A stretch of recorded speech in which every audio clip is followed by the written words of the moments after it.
tutorials. Today we're going to solve two problems on Surdic equation. But while you're watching this video, make sure you do three things. You see something like thumbs up, click on it to like my video. Also the subscribe button, please click on it to subscribe to my channel. And the last one I want you to do is to turn on the notification bell so that by the time I upload new videos you get notified. Let's solve this simple problem. The first one we're going to look at is the cube root of x squared minus 1 equal to 2. So the first thing we're going to do is to take the cube of both sides. The reasons for which we are taking the cube of both sides of the equation is because we want to eliminate the cube roots. So if this cancels out with this, we have x squared minus 1 equal to the 2 to the power of 3 is 8. Now we're going to take this minus 1 across to the right hand side, and the sign will definitely change to positive.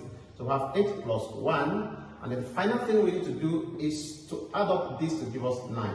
If this square root is taking, or if the square is going to the right hand side, it's changing to square root. Of course, if you want to keep things simple, you can easily say the square root of 9 and x will equal to 3.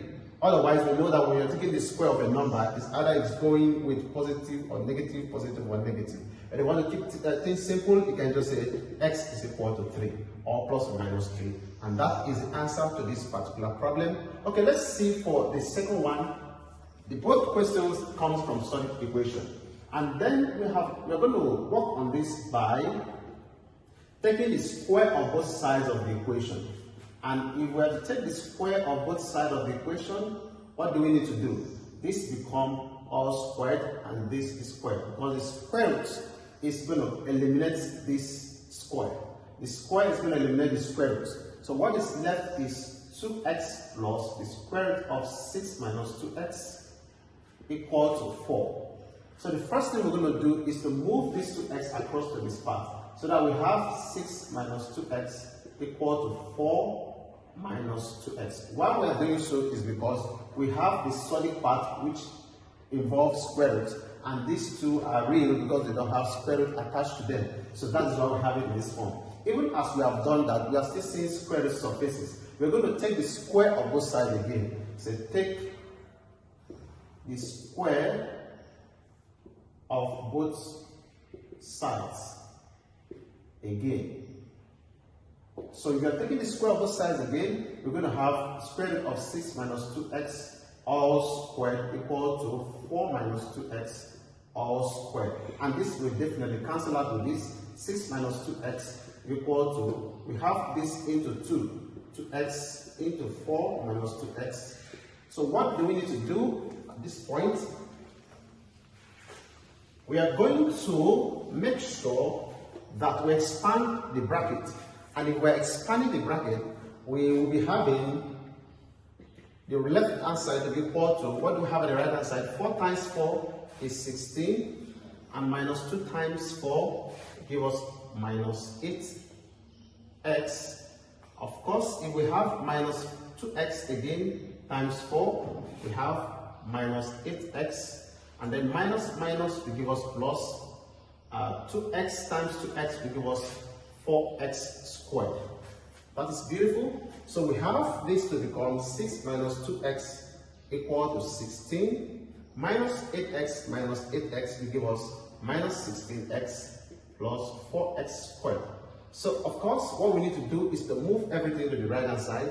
So if we are doing so, we will have 16 minus 6 plus 2x minus 16x plus 4x squared.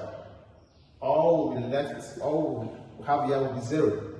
So at this point, if I take this as the first member, x squared, and if I sum this up, we have 2x minus 16x, that will be giving us minus 14x, and then 16 minus 6 will give us plus 10. And this will be equal to 0. This forms a quadratic equation. And if I want to lessen the values here, I can decide to divide both sides by 2. If I divide both sides by 2, I will have this to be 2, and this to be 7, and this here to be 5. So the expression becomes 2x squared minus 7x plus 5 equal to 0. this is a quadratic equation. And because it is a quadratic equation, we will need to find the value of x. And if we are finding the value of x, we can factorize this by multiplying 2x squared by 5 to give us 10x squared. So we're going to look for two numbers such that when you add them up, it will give us 10. When you multiply the two numbers, it will give us 10. When you add them up, it will give us minus 7. And then you can think of minus 2 and minus 5.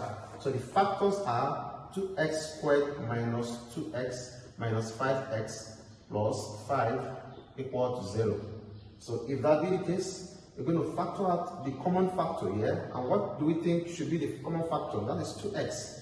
2x into x minus 1. And here we have the common factor to be 5 into x.